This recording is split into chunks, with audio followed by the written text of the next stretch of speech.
प्रणाम छू करके किया जाए ऐसा कहीं नहीं लिखा। प्रणाम कैसे किया जाता है? आचार्य दिखे जहां खड़े हैं वहीं दंडवत हो गए, उसे प्रणाम कहते हैं।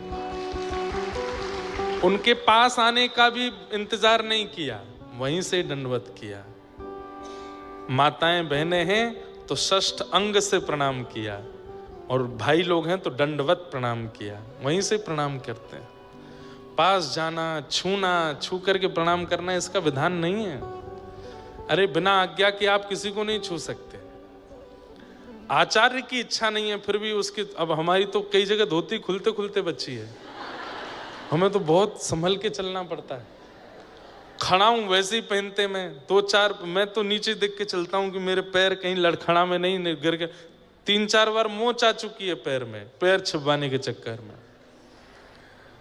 लेकिन क्या करें, नहीं मानते लोग। भाव भी चला जाता है और प्रणाम का कोई फल भी नहीं मिलता। दूर से कोई प्रणाम कर रहा है, वंदन कर रहा है, उसके प्रति दृष्टि पड़ जाती है ना आचार्य की, तो वहीं से आशीष निकलता है, जा भैया मंगलमय हो तेरा।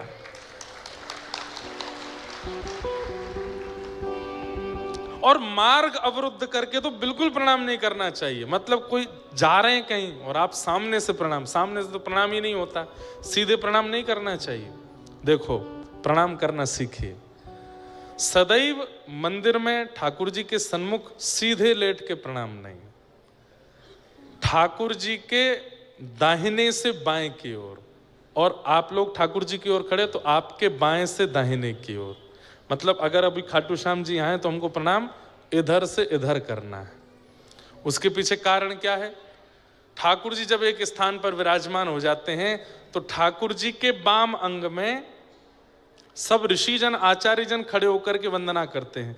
अगर आप बाएं ओर से प्रणाम करोगे तो आपकी कमर और पैर उन ऋषियों की ओर हो जाएगी। सामने से लक्ष्मी जी प्रणाम करती हैं और आदि आदि देवी देवता प्रणाम, सामने से प्रणाम करोगे तो उनके प्रति चरण हो जाएंगे। और इधर हमारे पितृजन खड़े होते हैं तो उनकी ओर हम करके प्रणाम करते हैं, तो अपनी ओर से भी प्रणाम हो जाता है, अपनी परंपरा की ओर से भी प्रणाम हो जाता है। इसलिए सदा दाएं से बाएं लेट करके प्रणाम करना चाहिए, आचार्यों को या ठाकुर को, किसी को भी सीधे नहीं। प्रणाम का भी नियम है, स्पर्श करके नहीं करना चाहिए। जब तक आचार्य और ठाकुर की इच्छा ना हो, मंदिर में आप छू नहीं सकते ठाकुर जी को, पुजारी ही छूते हैं। ऐसे ही आचार्य भी जब तक आज्ञा ना दें तब तक उनको छूना नहीं चाहिए।